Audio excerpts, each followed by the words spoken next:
Je me souviens de ce jour comme si c'était hier, le ballon roulait encore sur le terrain quand Romain m'a fixé avec des yeux emplis de trahison. Et j'ai su que notre secret venait d'éclater au grand jour.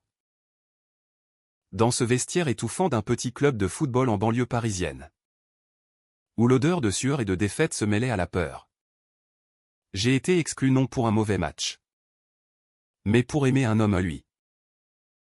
Comment aurais-je pu imaginer que des années plus tard, ce même terrain deviendrait le théâtre de notre rédemption? Un lieu où les cœurs brisés se reconstruisent comme des stades en ruine? C'était en 2015. À Saint-Denis. Cette banlieue vibrante et chaotique où le Stade de France domine l'horizon comme un géant endormi. J'avais 22 ans. Et le football était ma vie. Marceau, c'est moi, un jeune milieu de terrain prometteur dans l'équipe locale des Aigles de Seine. Un club amateur qui rêvait de monter en division régionale. Mes passes étaient précises. Mes dribbles audacieux. Et l'entraîneur, Monsieur Leclerc, me voyait comme le futur capitaine. Mais derrière les acclamations des supporters se cachait un secret qui me rongeait, j'étais gai. Et j'aimais Romain. Romain était le gardien de but. 24 ans. Avec ses cheveux blonds en bataille et ses yeux verts qui semblaient percer l'âme. Il venait de Lyon. Avec cet accent chantant du sud qui me faisait fondre. Nous nous étions rencontrés lors d'un entraînement pluvieux, où il avait rattrapé un de mes tirs ratés avec une grâce féline. Pas mal? Petit nouveau, m'avait-il dit en souriant. Et ce sourire avait allumé une étincelle en moi. Petit à petit, nos discussions après les matchs s'étaient prolongées en soirées clandestines dans des cafés discrets de Paris. Nous parlions de tout, de Balzac et de Camus. De la beauté des vignobles français. De nos rêves de jouer en Ligue 1. Mais surtout, nous parlions de nous. De cette attirance irrésistible qui défiait les normes de notre monde macho. Le conflit a commencé innocemment. Un soir, après une victoire contre une équipe rivale, nous nous étions isolés dans les vestiaires. Ses lèvres sur les miennes. Un baiser volé au milieu des casiers rouillés. C'était électrique. Passionné. Mais dangereux. Marceau. On doit être prudent, murmurait-il. Sa voix tremblante de peur et de désir. Je hochais la tête. Mais au fond, je bouillonnais. Pourquoi devions-nous nous cacher? La France, pays des droits de l'homme, avait légalisé le mariage gay en 2013. Mais dans les stades, l'homophobie régnait encore en maître. Les chants injurieux, les blagues graveleuses, tout cela formait un mur invisible. Puis vint la trahison. Ou du moins, ce que j'ai perçu comme tel. Lors d'une fête d'équipe. Un coéquipier ivre, Pierre, nous a surpris en train de nous enlacer dans une ruelle adjacente au bar. Le lendemain, les rumeurs ont enflé comme une tempête. Marceau et PD, chuchotait-il dans les couloirs. Romain, paniqué, a nié tout en bloc. Devant l'entraîneur, il a déclaré, c'est des conneries. Marceau est juste un ami. Ces mots m'ont transpercé comme un couteau. Étaient-ce de la lâcheté? De la survie? Je ne saisissais pas encore la profondeur de sa peur. Enraciné dans une enfance lyonnaise conservatrice. Où son père, un ancien militaire, l'avait élevé à coups de ceinturon pour toute faiblesse. L'exclusion a été brutale. Monsieur Leclerc, un homme d'une cinquantaine d'années aux principes rigides, m'a convoqué dans son bureau. Marceau. Le football est un sport d'homme. On ne peut pas tolérer ça ici. Ça divise l'équipe.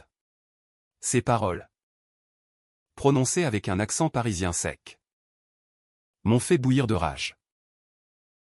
J'ai protesté. Invoquer les lois. Les valeurs républicaines, liberté, égalité, fraternité. Mais rien n'y fit. J'ai été viré. Mon équipement confisqué. Mon nom effacé des listes. Les supporters. Ces fidèles qui m'acclamaient. Se sont tus ou pire. On rit. Romain. Il n'a pas levé le petit doigt. Il m'a évité. Ses yeux fuyant les miens lors de notre dernière rencontre fortuite au marché de Saint-Denis. Je suis désolé, a-t-il murmuré avant de s'éloigner, me laissant seul avec mon cœur en miettes. J'ai quitté Saint-Denis ce soir-là, emportant avec moi une valise et une amertume infinie. Direction Paris intramuros, où j'ai trouvé refuge chez un oncle compréhensif, un artiste bohème du Marais. Là, dans ce quartier emblématique de la communauté LGBT, j'ai commencé à me reconstruire. J'ai abandonné le football pour des études en architecture, fasciné par la façon dont les bâtiments pouvaient symboliser la résilience. Les beaux-arts m'ont accueilli. Et j'y ai excellé. Dessinant des stades modernes. Des espaces inclusifs où personne ne serait exclu pour qui il aime. Les années ont passé, rythmées par des relations éphémères qui ne comblaient pas le vide laissé par Romain. J'entendais parler de lui de temps en temps, il avait gravi les échelons, devenant entraîneur adjoint des Aigles. Le stade, lui, tombait en ruine au budget serré. Vandalisme, négligence. Mais moi, j'avais réussi. À 30 ans, j'étais architecte renommé, spécialisé dans la rénovation patrimoniale. Un jour, un appel de la mairie de Saint-Denis, ils cherchaient quelqu'un pour reconstruire le vieux stade. J'ai hésité, mais l'ironie du destin m'a poussé à accepter. Retourner là où tout avait commencé, c'était risqué, mais peut-être nécessaire. En arrivant sur place, le cœur battant, j'ai revu le terrain envahi par les herbes folles, les gradins effondrés. Et puis, lui, Romain. Plus mûr. Les tempes grisonnantes. Mais toujours ses yeux verts. Marceau? C'est toi. Sa voix tremblait. Nous nous sommes fixés. Un silence chargé d'émotion. Était-ce le début d'une rédemption ou d'une nouvelle tempête? Le projet de rénovation du stade a commencé sous un ciel gris typique de l'Île-de-France, avec des ouvriers qui martelaient et des plans que je déployais sur des tables improvisées. J'étais le maître d'œuvre, dictant les courbes des nouvelles tribunes, inspiré des arches du Pont-Neuf, pour insuffler une touche parisienne à ce lieu oublié. Mais au-delà des briques et du béton, c'était mon passé qui ressurgissait. Romain, en tant qu'entraîneur adjoint, était impliqué dans les consultations. Nos réunions étaient tendues. Un mélange de professionnalisme forcé et de regards volés qui ravivaient les flammes éteintes. Au début, je l'évitais. Discutons seulement du projet, disais-je froidement quand il tentait d'aborder le personnel. Mais il insistait, avec cette persévérance lyonnaise qui m'avait autrefois séduit. Un soir, après une journée épuisante, il m'a coincé près des vestiaires en rénovation. Marceau, il faut qu'on parle. Ce qui s'est passé. Je n'ai jamais cessé de regretter. Ces mots ont ouvert une brèche en moi. J'ai explosé, regretté. Tu m'as laissé tomber. Devant tout le monde. Tu as nié notre amour comme si c'était une honte. Les larmes montaient. Mélange de colère et de douleur refoulée. Il a baissé la tête. Avouant enfin sa vérité, son père l'avait menacé de le déshériter s'il assumait publiquement. J'étais faible. Terrifié. Mais je t'aimais. Marceau. Je t'aime encore. Cette confession a semé le doute en moi. Était-ce une excuse ou une réalité? Notre relation, autrefois passionnée, reprenait vie dans des conversations volées au crépuscule, près de la Seine qui coulait non loin. Nous parlions de littérature, il adorait Proust. Et moi, je citais Rimbaud pour décrire nos tourments. Une saison en enfer, murmurais-je. Et il souriait tristement. Peu à peu, les barrières tombaient. Un baiser timide sous la pluie. Un geste qui rappelait nos débuts, mais chargé de maturité. Pourtant, des ombres planaient. Pierre, l'ancien coéquipier, maintenant dirigeant du club, nourrissait une rancune tenace. Il répandait des rumeurs, Marceau est de retour pour se venger. Pour imposer son agenda gay au stade. Les conflits s'intensifiaient. Lors d'une réunion publique à la mairie, Pierre a pris la parole, ce stade est pour les familles traditionnelles. Pas pour des anomalies. Ces mots, prononcés avec un venin provincial, ont provoqué un tollé. Des supporters conservateurs applaudissaient. Tandis que d'autres, plus jeunes, protestaient. Moi, au milieu de cette arène, je me sentais exposé comme jamais. Romain, à mes côtés, a enfin réagi. Assez. Marceau est un architecte talentueux. Et son orientation n'a rien à voir avec ça. Sa défense publique m'a ému. Mais elle a aussi révélé un secret plus profond, Romain avait été marié brièvement à une femme. Sous pression familiale. Un mariage de façade qui s'était effondré. Cette révélation m'a dévasté. Tu étais marié? Pendant que je souffrais seul, criai-je lors d'une confrontation nocturne dans mon appartement du Marais. Il a pleuré, expliquant comment son père l'avait forcé. Comment il avait vécu dans le mensonge pour préserver une illusion de normalité. C'était avant de te connaître vraiment. Marceau. Mais ça m'a brisé. Cette nuit-là, nos âmes se sont mises à nu. J'ai compris sa lutte intérieure. Ce combat entre l'amour et la société. Typique de tant d'hommes en France. Où les progrès légaux masquent encore des préjugés tenaces. Le projet avançait. Mais les tensions montaient. Un sabotage, des matériaux volés.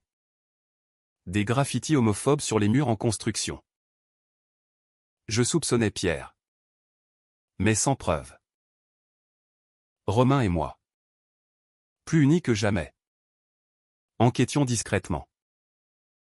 Nos soirées se transformaient en moments d'intimité profonde. Où nous partagions des vins de Bordeaux et des rêves d'avenir. Imaginons un stade inclusif. Avec des événements pour la communauté LGBT, proposais-je. Il acquiesçait. Ses doigts entrelacés aux miens.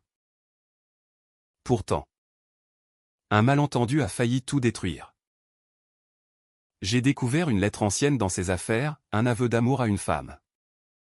Datant de son mariage. Furieux. Je l'ai accusé de duplicité. Tu joues sur les deux tableaux, hurlai-je. Il a nié. Expliquant que c'était du passé. Mais ma jalousie, nourrie par les blessures anciennes, m'aveuglait. Nous nous sommes disputés violemment. Et il est parti en claquant la porte. Seul dans la nuit parisienne. Je me suis effondré. Regrettant mes mots hâtifs. Le lendemain. Un appel urgent, le stade avait été vandalisé gravement. Des poutres effondrées. Un risque d'annulation du projet. En arrivant sur site, j'ai vu Romain. Blessé légèrement par un débris. Mais déterminé. C'est Pierre, a-t-il murmuré. Ensemble, nous avons confronté l'ennemi. Pierre, acculé, a avoué, sa haine venait de sa propre répression. Un secret similaire qu'il n'assumait pas. Je vous enviais, a-t-il confessé. Les larmes aux yeux. Ce moment de vérité a transformé la rage en compréhension. La confrontation avec Pierre a marqué un tournant. Assis dans un café de Saint-Denis. Sous les néons clignotants. Nous avons parlé pendant des heures. Pierre, cet homme robuste aux cheveux grisonnants, a révélé son propre tourment, une jeunesse marquée par des attirances refoulées. Un mariage forcé pour rentrer dans le rang. J'ai projeté ma haine sur toi. Marceau a-t-il admis. Sa voix brisée par l'émotion. Romain. À mes côtés. A posé une main sur son épaule. On peut changer. Pierre. Le stade sera pour tous. Cette nuit-là. Une alliance improbable s'est formée. Pierre a promis de réparer les dommages. Et le projet a repris avec une énergie nouvelle. Mais les cicatrices intimes persistaient. Mon malentendu avec Romain m'obsédait. Je l'ai invité à une promenade le long de la Seine. Sous les lumières des bateaux-mouches. Pardonne-moi, ai-je murmuré. Mes yeux dans les siens. Il a souri. Ce sourire qui m'avait conquis autrefois. On a tous nos démons. Marceau. L'important, c'est de les affronter ensemble. Notre réconciliation a été douce. Comme un vin vieilli en fût de chêne. Nous avons passé des soirées à Montmartre. Discutant de philosophie, Sartre et l'existence. Beauvoir et la liberté. Notre amour. Mûri par les épreuves. Gagné en profondeur. Le stade prenait forme, des tribunes modernes. Un terrain impeccable. Et même une plaque commémorative pour les exclus de l'histoire. J'y ai gravé subtilement nos initiales. Un hommage discret à notre lutte. Pourtant, un nouveau conflit surgit, la mairie. Influencée par des lobbies conservateurs. Menaçait de couper les fonds si le stade devenait trop inclusif. Des manifestations s'organisèrent d'un côté. Des familles traditionnelles brandissant des pancartes protégeant nos enfants. De l'autre, la communauté LGBT avec des drapeaux arc-en-ciel. Au milieu, Romain et moi. Symbole vivant de ce débat. Lors d'une audience publique à l'hôtel de ville. J'ai pris la parole. Messieurs. Dames. Ce stade n'est pas qu'un terrain de foot. C'est un symbole de la France, un pays où l'amour, quel qu'il soit, trouve sa place. Ma voix tremblait. Mais l'émotion était palpable. Romain m'a soutenu, j'ai perdu Marceau une fois par peur. Je ne le perdrai plus. Ces mots ont ému l'assemblée. Une femme âgée. Une habitante locale. S'est levée, mon fils est gay. Il mérite un endroit où jouer sans peur. Les applaudissements ont suivi. Et la mairie a cédé. Cependant, un secret plus sombre refit surface. Romain m'avoua enfin toute la vérité sur son mariage, il avait un enfant. Un fils de 10 ans. Qu'il voyait en secret. Je ne voulais pas te blesser, dit-il. Les yeux emplis de culpabilité. Cette révélation m'a ébranlé. Un enfant? Cela changeait tout. Pourquoi ne pas me l'avoir dit plus tôt, demandai-je. Sentant la trahison renaître. Il expliqua, peur du rejet. Crainte que je ne veuille pas d'une famille compliquée. Nous avons passé des nuits à en discuter. Pesant les décisions difficiles. Accepterais-je ce rôle de beau-père? Romain. Lui, luttait avec sa paternité cachée. Fruit d'un mensonge passé. Le Haut-Trao est arrivé lors d'un match test sur le stade inachevé. Des jeunes joueurs, dont le fils de Romain, participaient. Soudain, une dispute éclata, un parent homophobe insulta un adolescent efféminé. Romain intervint, défendant l'enfant avec ferveur. Ici, on respecte tout le monde, cria-t-il. Mais l'homme, furieux, révéla publiquement le secret de Romain, cet entraîneur est gay et a abandonné sa famille. Le chaos s'ensuivit. Les médias s'emparèrent de l'affaire, titrant un scandale au stade, amour interdit et secret de famille. Je me sentis trahi à nouveau. Pourquoi ne m'as-tu pas protégé, accusai-je Romain en privé. Il pleura, je protégeais mon fils. Cette nuit-là, seul dans mon atelier, je remis tout en question. Était-ce trop? Les pressions sociétales, les jugements constants valaient-ils notre amour? Pourtant, en pensant à lui, à nos moments partagés, à la façon dont il m'avait défendu autrefois, une empathie profonde m'envahit. J'ai compris, l'amour vrai exige des sacrifices, des pardons répétés. Le lendemain, j'ai organisé une conférence de presse. Devant les caméras, j'ai déclaré, oui, je suis gay. Oui, j'aime Romain. Et ce stade sera un havre pour tous ceux qui ont souffert comme nous. Romain, à mes côtés, présenta son fils, un garçon timide aux yeux verts comme les siens. Voici ma famille, dit-il fièrement. Ce geste courageux transforma la controverse en soutien. Des associations LGBT applaudirent.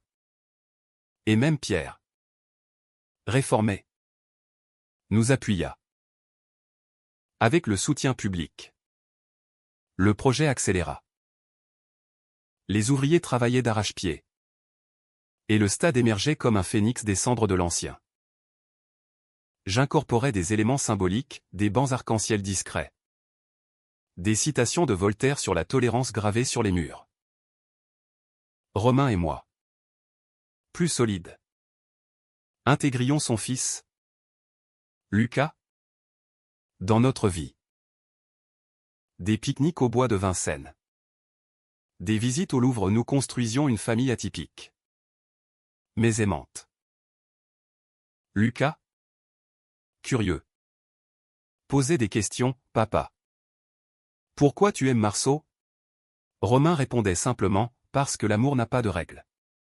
Pourtant, les ombres du passé persistaient. Le père de Romain, ce militaire retraité de Lyon, apprit la nouvelle par les médias. Il débarqua un jour, furibond, dans notre appartement. Tu déshonores la famille, hurla-t-il. Son visage rouge de colère. Romain, tremblant mais résolu, répliqua, non. Père, c'est toi qui m'as forcé à mentir. Marceau est ma vérité. La dispute fut violente verbalement, remuant des traumas enfouis. Je restai en retrait, soutenant Romain du regard. Finalement, le vieil homme partit, mais pas sans semer le doute, ton fils paiera pour tes erreurs. Ce avertissement se concrétisa quand Lucas fut harcelé à l'école. Des enfants, influencés par leurs parents, le traitaient de fils de pédé. Romain s'effondra, culpabilisant. C'est ma faute, sanglotait-il. Je le serrai dans mes bras, non. C'est la société. Mais on va lutter. Ensemble. Nous avons organisé des ateliers au stade sur la tolérance, invitant des psychologues et des militants. Lucas, courageux, participa, mon papa et Marceau s'aiment. Et c'est beau. Ces mots simples touchèrent les cœurs, transformant la phobie en compréhension. Un autre conflit surgit, ma propre famille. Ma mère, Une enseignante conservatrice de Normandie. Que j'avais évité depuis des années. M'appela. Marceau. J'ai vu les nouvelles. Es-tu heureux? Sa voix. Hésitante. Cachait une acceptation naissante. Nous nous sommes revus à Caen. Où est la voix? J'avais peur pour toi. Mais voir ton courage. Je suis fier. Cette réconciliation familiale ajouta une couche d'humanité à notre histoire. Le climax inattendu vint lors de l'inauguration imminente. Pierre, rongé par la culpabilité, confessa un secret final, c'était lui qui avait saboté le stade. Par jalousie refoulée. Je voulais tout détruire. Comme ma vie l'a été. Au lieu de le dénoncer, nous choisîmes le pardon. Rejoins-nous, proposa Romain. Pierre accepta, devenant un allié fervent. La veille de l'ouverture, Romain et moi nous promenâmes sur le terrain fraîchement tondu. Marceau. Veux-tu m'épouser? Demanda-t-il soudain. Un anneau simple à la main. Mon cœur bondit. Oui. 1000 fois oui. Ce moment? Sous les étoiles parisiennes. C'est là notre engagement. Mais le destin testa notre résolution, un appel de l'hôpital. Le père de Romain avait eu une crise cardiaque. À Lyon. Sur son lit de mort. Il murmura, pardonne-moi. Fils. Vis ta vie. Romain pleura. Libéré enfin.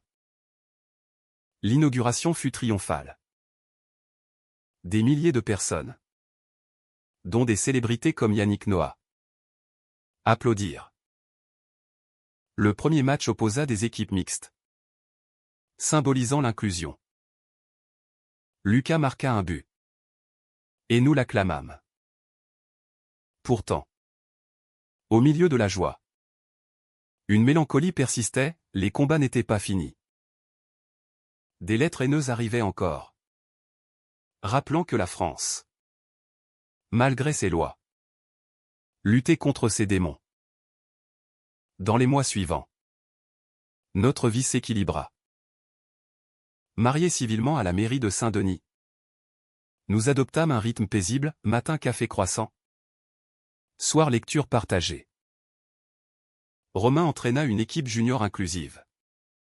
Et moi, je conçus d'autres projets. Mais un dernier twist, Pierre, inspiré, révéla publiquement son orientation, devenant un porte-parole. Grâce à Marceau et Romain, j'ai trouvé la paix. Notre histoire, relayée dans des livres et des films, inspira des générations. Elle montrait que l'amour, forgé dans l'adversité, pouvait reconstruire non seulement des stades, mais des âmes. Les années suivantes furent un mélange de sérénité et de défis persistants. Le stade, baptisé le Stade de la Fraternité, devint un symbole national. Des tournois LGBT y étaient organisés, attirant des joueurs de toute l'Europe. Romain et moi, figures emblématiques, donnions des conférences sur la résilience. L'amour n'est pas une faiblesse, disais-je souvent, citant Cocteau. Lucas grandissait, fier de ses deux pères, excellent au football sans les chaînes du passé. Pourtant, des épreuves intimes survenaient. Romain luttait contre une dépression latente. Séquelles de ces années de mensonges. Des nuits blanches où il murmurait, « Et si je t'avais perdu pour toujours ?» Je le réconfortais. Nos corps enlacés dans la chaleur de notre lit parisien. Des thérapies de couple, inspirées des méthodes freudiennes françaises, nous aidèrent à approfondir nos liens. Chaque conflit nous rend plus forts, concluait le psychologue. Un jour, Une lettre anonyme révéla un secret oublié, mon exclusion en 2015 n'avait pas été seulement due à l'homophobie, mais à une jalousie professionnelle. Monsieur Leclerc, l'entraîneur, craignait que ma relation avec Romain ne distrait l'équipe de son ambition personnelle. Cette découverte raviva la colère, mais aussi la compassion. Leclerc, retraité, vivait seul à la campagne. Nous lui rendîmes visite. J'avais tort, admit-il. Vieilli et repentant. Votre stade est magnifique. Ce pardon final boucla une boucle. La vie quotidienne nous offrait des joies simples, promenade à Versailles, dîner chez des amis du Marais, voyage en Provence où nous cueillions des lavandes. Notre amour, romantique et profond, inspirait des poèmes que j'écrivais en secret. Tes yeux, verts comme la Loire, reflètent notre éternité, griffonnais-je. Mais un autre au final testa notre humanité. Lucas, adolescent, révéla son orientation hétérosexuelle, craignant de nous décevoir. Je ne suis pas comme vous, dit-il. Anxieux. Nous rîmes tendrement, l'important, c'est d'être toi. Ce moment renforça notre message, l'acceptation va dans tous les sens. À la fin, notre histoire se conclut sur une note personnellement tragique mais humaniste. Romain, atteint d'une maladie rare, s'affaiblit. Ces derniers mois furent remplis d'amour, lecture de Baudelaire au chevet. Regard complice. Merci de m'avoir reconstruit, murmura-t-il avant de partir. Je pleurais. Phénix brisé. Mais son lègue le stade. Lucas. Notre exemple perdura. Des années plus tard. Je marche seul sur le terrain, sentant sa présence. Le stade vibre de rires d'enfants, de matchs inclusifs. J'ai reconstruit plus qu'un lieu, un monde où l'amour triomphe des préjugés. Et dans ce triomphe réside l'essence humaine imparfaite, mais résiliente.